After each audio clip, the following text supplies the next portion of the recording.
ወሲብ ለሴቶች የሚሰጠው 4 ጥቅሞች እንዲሁም በወሲብ ወቅት ሴቶች የሚጨነቁባቸው 7 ነገሮች። ሰላም እንዴት ናችሁ? እነዚህ 2 ዋና ዋና ሐሳቦችን እናያለን። እስከ መጨረሻው በመከታተል እውነተኛ ግንዛቤ ይውሰዱ። ለዚህ ቻናል አዲስ የሆናችሁ ሰዓቱ አሁን ነውና ሰብስክራይብ አድርጉ። ቪዲዮንም ላይክ በማድረግ ጀምሩ። ወሲብ ለሴቶች የሚሰጠው 4 ጥቅሞች። አንደኛ፣ የፍቅር ጨዋታ አእምሮን ከተሰበሰበ ጭንቀት ይፈታል። ሴቶች ጭንቀትን እንዴት እንደሚሸከሙ እንመልከት። ሴት ልጅ እንደ ወንድ በቀላሉ ጭንቀቷን አታወጣም። አብዛኛውን ጊዜ ጭንቀቷን በውስጧ ትይዛለች። ሴቶች በየቀኑ ብዙ ግፊቶች ውስጥ ይኖራሉ።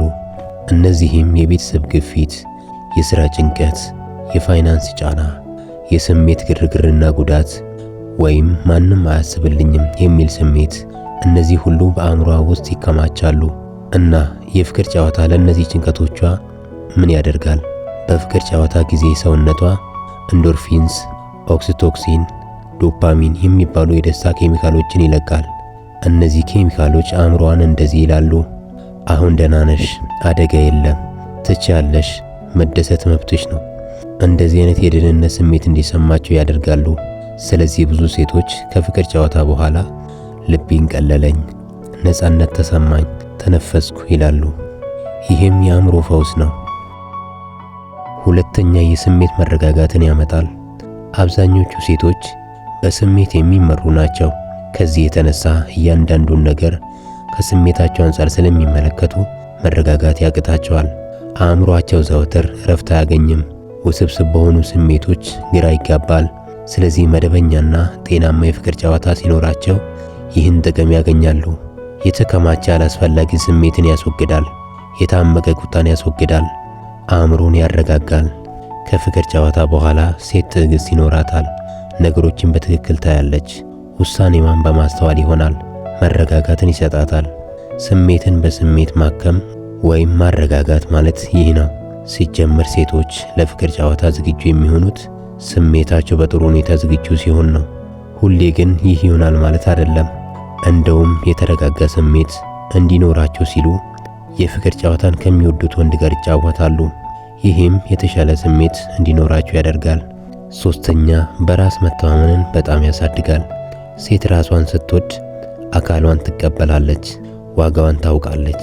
ስለዚህ እርካታ ያለው የፍቅር ጨዋታ ካደረገች አስፈላጊ ነኝ፣ ተፈላጊ ነኝ፣ አካሌ ዋጋ አለው የሚል መልእክት ይሰጣታል። ስለዚህ የፍቅር ጨዋታ ለሴቶች አካላዊ ብቻ አይደለም፣ የአእምሮ ፈውስ፣ የስሜት መዳንም ነው። አራተኛ፣ የድብርትን መጀመሪያ ምልክቶች ይቀንሳል። ሴቶች በስሜታቸው ጥልቅ ናቸው።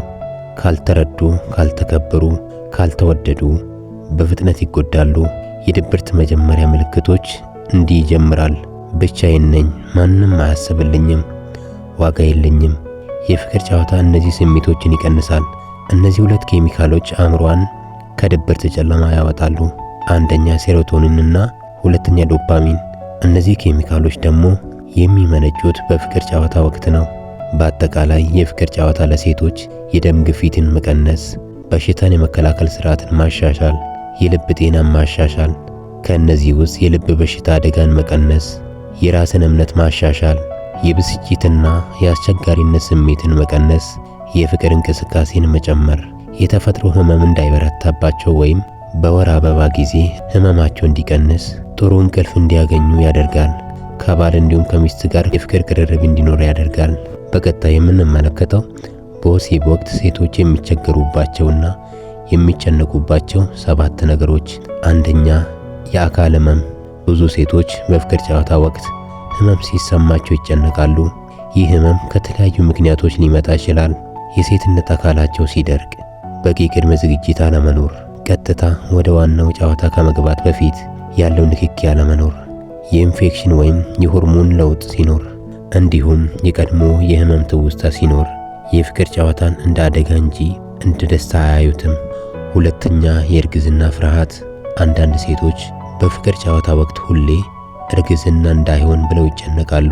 መከላከያ ከተጠቀሙ ደግሞ መከላከያው ባይሰራስ የሚል ፍርሃት ይይዛቸዋል።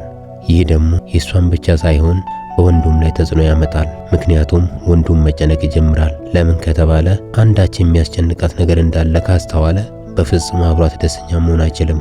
ይህም ፍርሃት በስሜት መደሰትን በጣም ይቀንሳል። ሶስተኛ ስለ ሰውነታቸው የሚኖር የእርግጠኝነት እጥረት። ብዙ ሴቶች ስለ ሰውነታቸው ይጨነቃሉ። ክብደቴ ትልቅ ይሆን ወይ? ሰውነቴ አያምርም? ሰውነቴ ጥሩ ሽታ ይኖረው ይሆን? በሚሉ ሐሳቦች ውጥረት ውስጥ መግባት። ይህ የብዙ ሴቶች ችግር ነው። በሰውነታቸው እርግጠኛ ካልሆኑ፣ ሰውነታቸው ካላስደሰታቸው ወይም አብሯቸው ያለው ወንድ ሰውነታቸውን ካልወደደ፣ በየጊዜው አድናቆቱንና መውደዱን ካልገለጸላቸው በፍቅር ጨዋታ ወቅት በሰውነታቸው በእጅጉ ይሸማቀቃሉ። ከዚህም የተነሳ ይህ አስተሳሰብ ትኩረታቸውን ከስሜት ወደ ፍርሃት ያዞረዋል። አራተኛ የደስታ ጫፍ ላይ ለመድረስ መፍራት። ብዙ ሴቶች በፍቅር ጨዋታ ወቅት የደስታ ጫፍ ላይ ካልደረሱ በውስጣቸው ትልቅ ጭንቀት ይፈጠራል። ይህ ጭንቀት ከራሳቸውም ሆነ ከባልደረባቸው ወይም ከወንዱ የሚመጣ ግፊት ሊሆን ይችላል።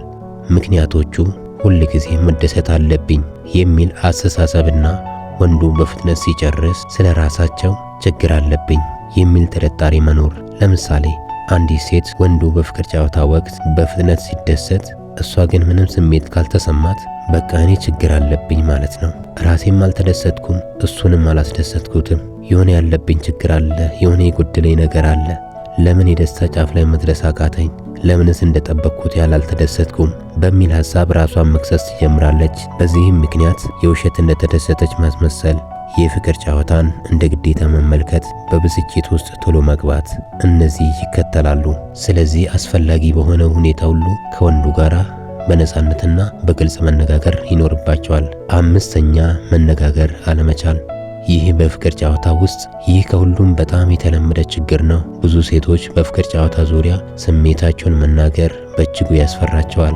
ይህ ጉዳይ በአፍሪካ ውስጥ በእጅጉ የተስፋፋ ነው። በፍቅር ጨዋታ ዙሪያ መነጋገር እንደ ብልግና የሚቆጠርበት አገር ላይ ነው የምንኖረው። ባህላችን፣ አስተዳደጋችን ላይፈቅድ ይችላል። እንደ ነውር እንጂ እንደ አስፈላጊና እንደ ነፃነት አይቆጠርም። ሴቶች በፍቅር ጨዋታ ወቅት የሚያስፈልጋቸውንና የሚፈልጉትን በነፃነት የማይናገሩበት ምክንያት ምንድነው? ለምን ይፈራሉ ከተባለ ወንዱ እንዳይከፋው እና እንዳይርቀኝ፣ ክብር የላትም እንዳይለኝ ብሎ መፍራት። ለምሳሌ አንዲት ሴት ከወንዱ አንድን ነገር አልወደደችም እንበል።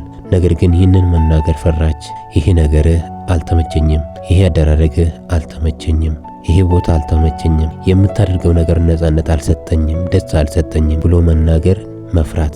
በዚህ ምክንያት ደስታዋ ይቀንሳል፣ ውስጧም ደግሞ ይደበቃል። ስለዚህ የፍቅር ጨዋታ ደስታ ሳይሆን ጭንቀትና እስራት ይሆንባታል። ስድስተኛ የቀድሞ መጥፎ ልምድ ወይም ትራውማ። ይህ ችግር በጣም ጥልቅ ነው። አንዳንድ ሴቶች በፊት ያጋጠማቸውን መጥፎ ልምድ በፍቅር ጨዋታ ወቅት ዳግመኛ ሊነሳ ይችላል የሚል ፍርሃት አለባቸው። ለምሳሌ ከዚህ በፊት በኃይልና በግፍ በሚያስገድድ መልኩ የፍቅር ጨዋታን አድርጋ ከነበር አሁን ላይ ነፃ ሆኖ ማድረግ ይከብዳታል። ከዚህም የተነሳ ሰውነቷን በፍርሃት ትጠብቃለች። ልቧ በእያንዳንዷ ክስተት ይፈራል። አሁን ላይ ደህንነት እንኳ ቢኖር አእምሮዋ ግን ያለፈውን አደጋ ያስታውሳል። የዚህም ነገር ውጤቱ መደሰት መከልከል፣ የሰውነት ነፃ አለመሆን፣ የድንጋጤ ወይም የፍርሃት ስሜት። ስለዚህ ይህም ነገር በጤና ባለሙያዎች ሊስተካከል የሚችል ስለሆነ በትላንት ውስጥ የተከሰቱ ነገሮች ዛሬም ያጋጥሙኛል ብሎ መፍራት ከብዙ የህይወት ደስታዎች ይከላከላል። ስለዚህ ይህንን ጉዳይ ሳይውል ሳያድር መፍታቱ ተገቢ ነው። ሰባተኛውና የመጨረሻው የአለመከበር ስሜት ከተሰማቸው። ሴቶች በፍቅር ጨዋታ ውስጥ ክብር ካልተሰማቸው መደሰት አይችሉም።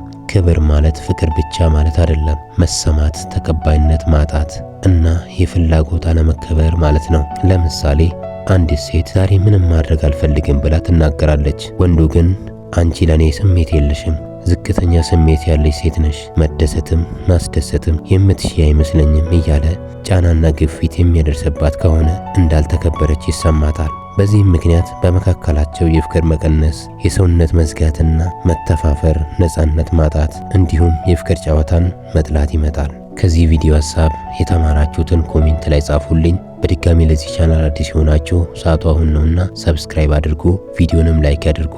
አመሰግናለሁ።